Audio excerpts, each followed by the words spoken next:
Kompleks Percandian Muara Jambi pada sebuah meander Sungai Batanghari. Sebuah mahaviara abad ke-7 sampai 13 Masehi. Pusat pendidikan agama Buddha dengan asrama dan bangunan-bangunan peribadatannya.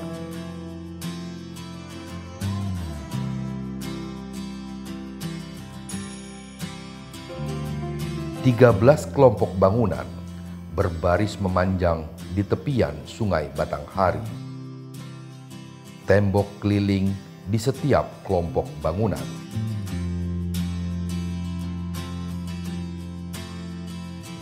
Artefak-artefak serta kolam-kolam, parit, dan kanal yang saling terhubung satu sama lain.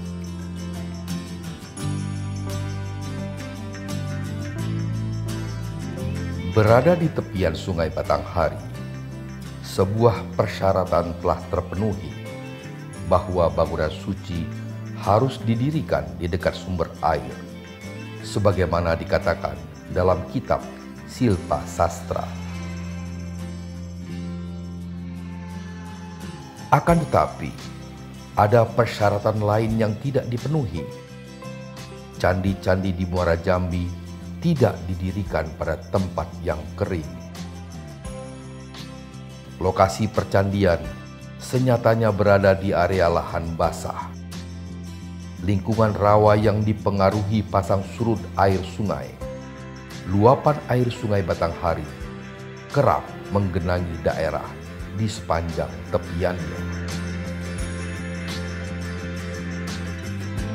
Kawasan Percandian Muara Jambi berada pada bentang lahan fluvial yang merupakan lahan rawa yang sering tergenang air baik secara musiman maupun tahunan oleh karena pengaruh Sungai Batanghari. Percandian ditempatkan di sisi kiri dan kanan Sungai Batanghari, rata-rata ketinggian 20-30 meter di atas permukaan laut. Lantas, mengapa lahan basah menjadi pilihan lokasi bagi candi-candi Muara Jambi? Bagaimana masyarakat pendiri bangunan suci tersebut menyiasati kondisi lingkungannya?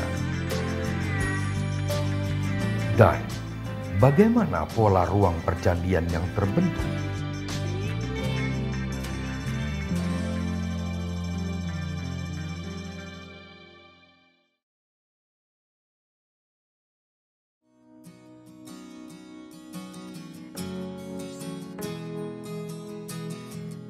Penelitian geologi menyatakan, bentang alam wilayah pantai timur Jambi dari abad ke-7 Masehi sampai sekarang tidaklah banyak berubah. Relatif konstan. Masyarakat pendiri bangunan suci Muara Jambi dihadapkan pada kondisi geologis yang sama seperti saat ini. Secara geologis, kawasan Percandian Muara Jambi berada pada cekungan Sumatera Selatan, di atas satuan geomorfologi dataran bergelombang pada lingkungan fluvial Das Batanghari.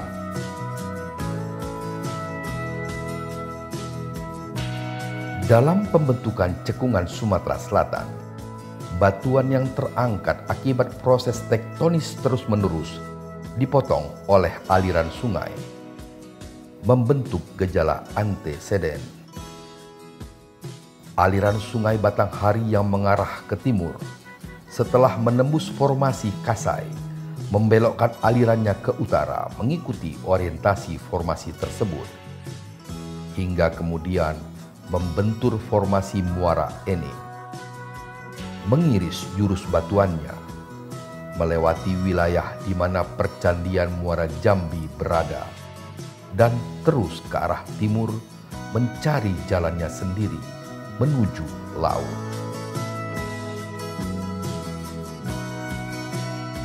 Pergerakan Sungai Batanghari yang memotong jurus batuan formasi Muara Enim telah membentuk teras-teras di sepanjang tepiannya.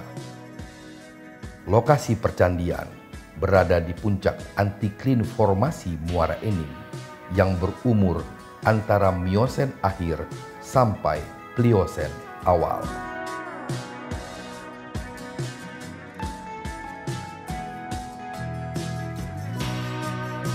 Sebuah persoalan telah terjawab. Meski berada di area lahan basah, Percandian Muara Jambi ternyata berdiri pada sebuah tanggul alam purba yang stabil. Di atas lapukan batuan dasar yang membentuk tanah in situ, bukan pada lapisan aluvial hasil aktivitas Sungai Batanghari. Sekalipun lapisan permukaannya memang menyisakan endapan sungai. Gugusan percandian umumnya berada pada tanggul alam yang dibatasi oleh parit Sekapu dan parit Johor di sisi utara dan juga berbatasan dengan Sungai Jambi pada sisi selatan.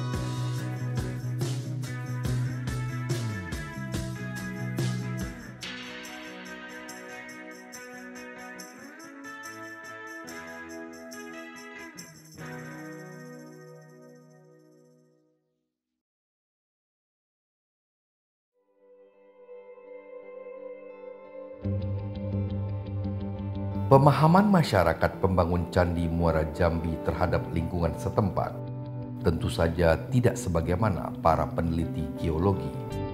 Mereka hanya memahami tanda-tanda fisik yang terlihat.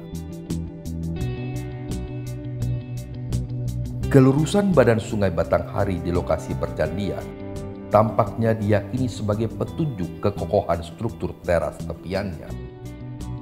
Di lokasi ini mereka melihat tebing sungai mampu bertahan dari pengikisan aliran Sungai Batanghari. Mereka memilih lokasi yang lebih tinggi dari sekitarnya dan area yang tidak tergenang air. Dan mereka mendirikan candi tidak di atas tanah endapan atau sedimen, tetapi mereka memilih di atas lapukan batuan yang merupakan tanah in situ. Sehingga tapak candi sampai sekarang dalam posisi stabil. Kini bagi mereka, persoalan selanjutnya adalah menyiasati lingkungan pada bantaran banjir sungai sebagai konsekuensi mereka atas pilihan lokasi tersebut.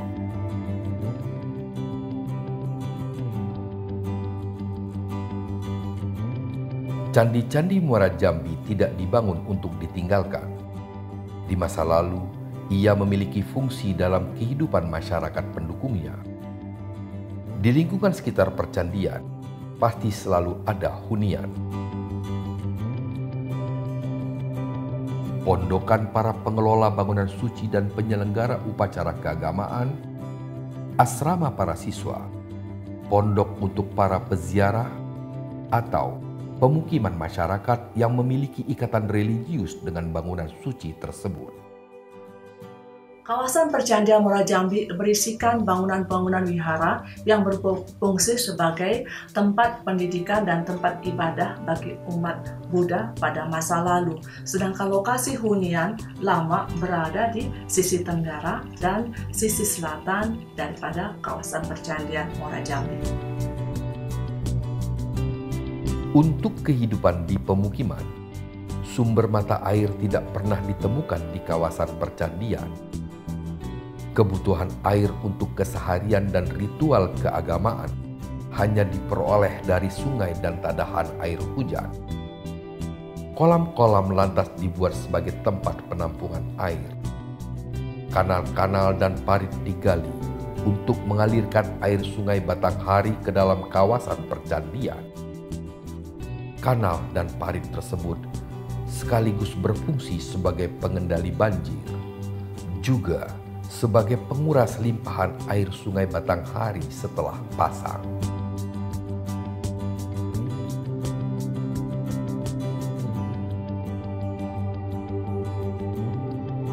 Kawasan Percandian Muara Jambi memiliki danau, payo, parit, kolam, dan kanal yang pada waktu musim hujan berisi air hujan.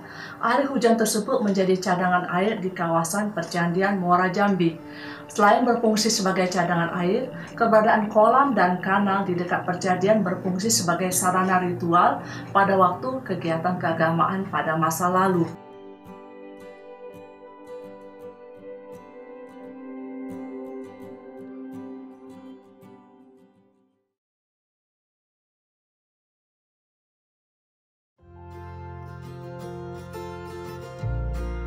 Interaksi masyarakat pendukung situs Muara Jambi dengan lingkungannya telah membentuk sebuah lanskap budaya pada area lahan basah. Tanggul alam purba menjadi dasar ruang aktivitas berbudaya.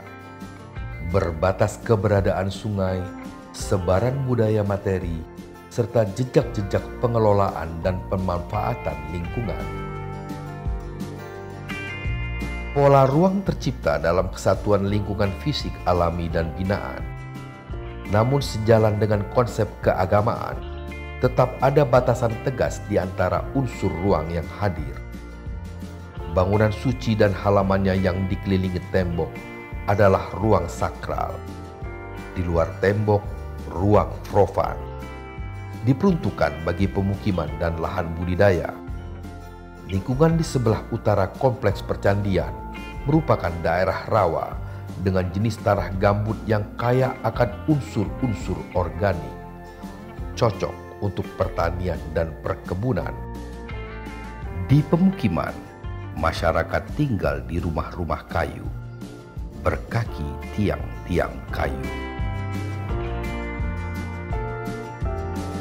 Situs Muara Jambi memperlihatkan kemampuan adaptasi lingkungan yang luar biasa dari masyarakat pendukungnya. Kaidah pendirian bangunan suci dalam kitab Silpa Sastra diterapkan kompromis dengan kondisi lingkungan. Di lahan basah, persyaratan tanah kering untuk sebuah bangunan suci disiasati dengan taburan batuan kerakal berporositas tinggi dan pembuatan sistem jaringan air yang rumit. Pemilihan lokasi percandian Muara Jambi tampaknya memang lebih diprioritaskan pada keberadaan Sungai Batanghari sebagai akses utama dalam aktivitas di kehidupan mereka. Namun secara kosmologis, mereka tetap berhasil menghadirkan Sungai Batanghari dan kanal-kanalnya sebagai simbol samudra yang mengelilingi pusat jagat raya. Dan percandian Muara Jambi adalah kesatuan bangunan suci dengan lingkungannya, representasi dari makrokosmos, alam semesta.